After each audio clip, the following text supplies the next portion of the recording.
નમસ્તે વિદ્યાર્થીઓ, KBS એજ્યુકેશનમાં આપનું સ્વાગત છે. આજે આપણે ગુજરાતીની અંદર પ્રથમ પરીક્ષા ઓક્ટોબર માસની અંદર યોજાઈ રહી છે. એના માટે આપણે પ્રશ્નપત્રનું માળખું જોઈશું. અહીંયા આપણે જોઈએ તો તમારા પ્રશ્નપત્રની અંદર ટોટલ 100 ગુણનું પ્રશ્નપત્ર, જેમાં અહીંયા હેતુલક્ષી જે વિભાગ છે એ હેતુલક્ષી વિભાગ રહેશે 30 ગુણનો. એના પછી છે અતિ ટૂંકા પ્રશ્નોના જવાબ, જે રહેશે 20 ગુણનો વિભાગ. અહીં ટૂંક જવાબી જે પ્રશ્નો છે 3-4 વાક્યમાં આપવાના, એ જે છે એ 12 ગુણની અંદર રહેશે. લાંબા પ્રશ્નો જે છે એ લાંબા પ્રશ્નો 28 ગુણ. એના પછી નિબંધ પ્રકારના જે છે એ 10 ગુણ. તો આ રીતે ટોટલ 100 ગુણનું પ્રશ્નપત્ર રહેશે. સૌ પ્રથમ આપણે વિભાગ એ જોઈએ. વિભાગ એની અંદર તમે જોઈ શકો છો કે જે સૌ પ્રથમ અહીં પ્રશ્નોના ઉત્તર જે વિકલ્પ ધરાવતા આપેલ બહુ વિકલ્પ ધરાવતા પ્રશ્નોના ઉત્તર સાચા વિકલ્પ શોધીને લખવાના રહેશે. તો અહીંયા તમને વિકલ્પ પ્રાપ્ત થશે તો જે રહેશે 3 ગુણના. આપેલ પ્રશ્નોના માગ્યા મુજબ ઉત્તર કે જે હેતુલક્ષી, એ પણ રહેશે 3 ગુણના.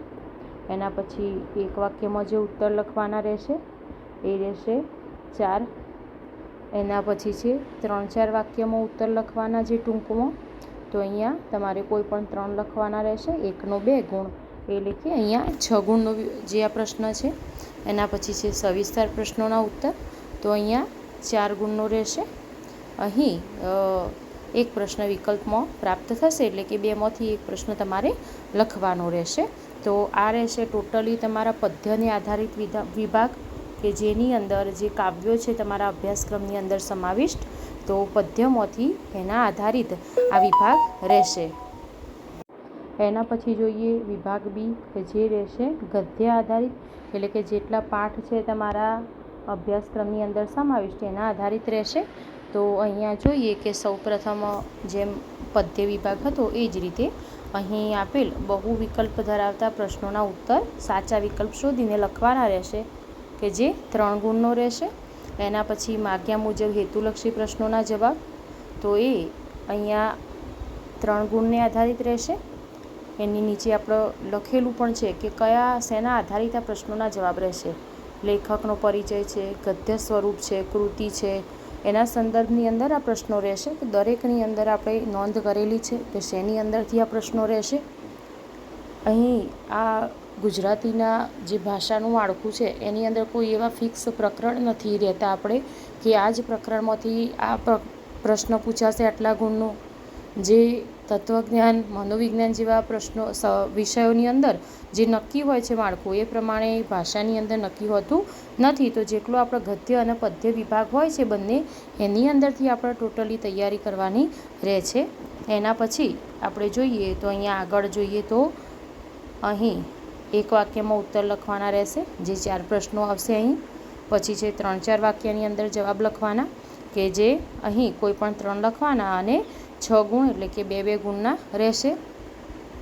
એના પછી સવિસ્તાર પ્રશ્નના ઉત્તર, કે જે 4 ગુણના. આપણને 2 પ્રશ્નો મળશે, એમાંથી કોઈ પણ એક સમજાવવાનો રહેશે, કે જે તમારા ગદ્ય એટલે કે પાઠને આધારિત વિષય વસ્તુ આધારિત રહેશે. અને જે શીર્ષક સમજાવવાના છે, આખા પાઠનું હાર્દ આવી જતું હોય એવા પ્રકારના પ્રશ્નો આની અંદર લેવામાં આવશે. અને જે ટૂંકા પ્રશ્નો છે શરૂઆતની અંદર જે બહુ વિકલ્પ, એમાં નાની નાની બાબતો પણ આવરી લેવામાં આવી હોય છે. તો એનું તમારે ધ્યાન લેવું. કવિ પરિચયમાંથી કેટલીક વખત કૃતિને આધારિત એવા હેતુલક્ષી પ્રશ્નોનો સમાવેશ કરવામાં આવ્યો હોય છે, કે જે આપણે આગળ આના સિવાય બીજા વિડીયોમાં એનું પ્રશ્નપત્રનું મોડેલ જોઈશું, એના દ્વારા આપણે સમજીશું.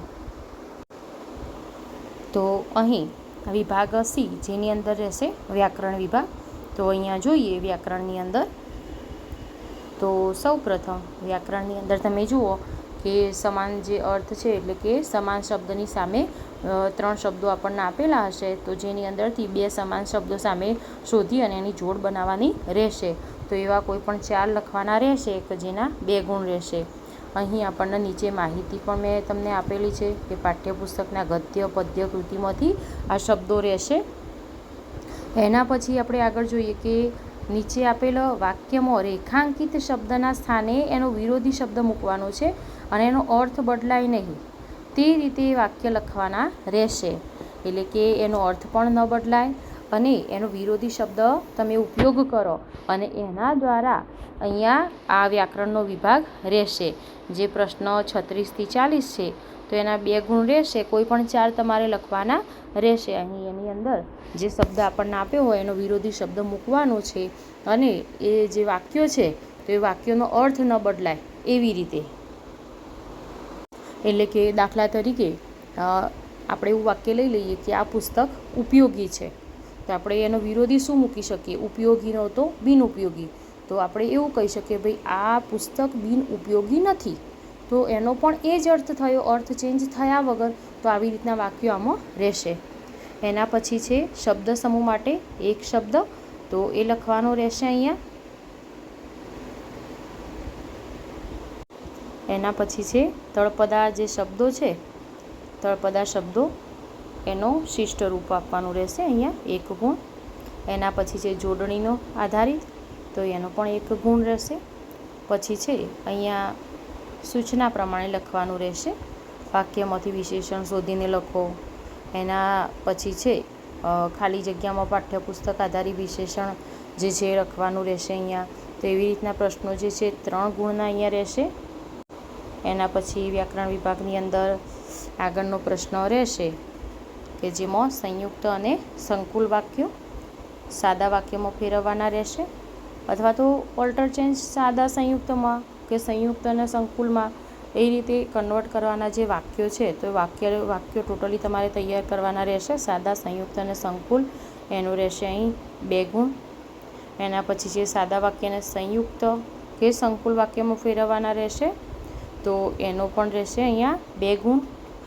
જો આ વાક્યો ગ્રામર ટોપિક તમને કોઈ પણ વસ્તુમાં ખ્યાલ ના આવતી હોય તો તમે કમેન્ટ દ્વારા જણાવી શકો છો, તો આપણે એનો પણ વિડીયો મૂકીશું.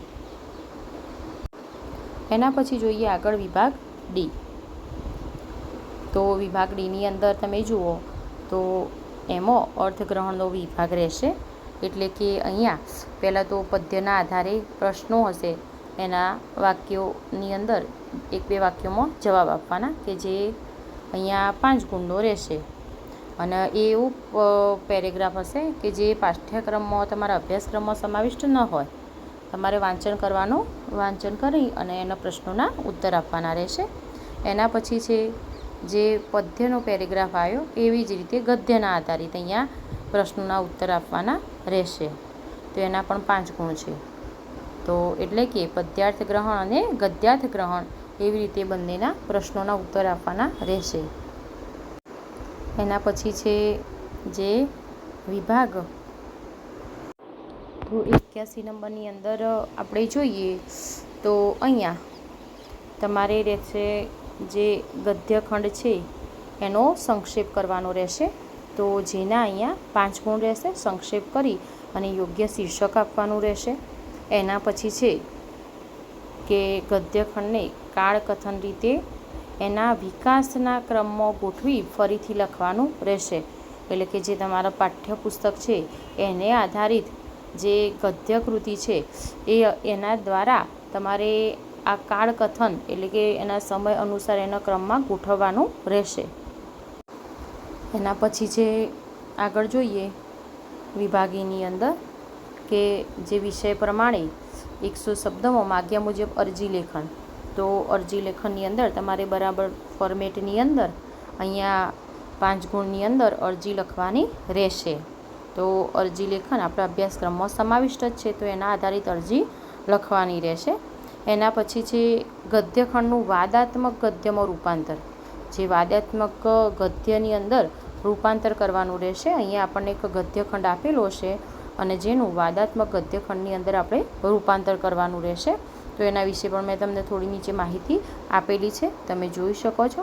એના પછી છે અથવામાં જે શબ્દ છે, તો નીચે અથવાની અંદર આ પ્રશ્નના અથવામાં રહેશે કે નીચે આપેલ શબ્દ યાદીનો ઉપયોગ કરી અને અહીંયા ભાવાત્મક ગદ્ય, તો જે વાદાત્મક અને ભાવાત્મક બંને રહેશે અથવામાં. તો બંનેમાંથી એક લખવાનું રહેશે.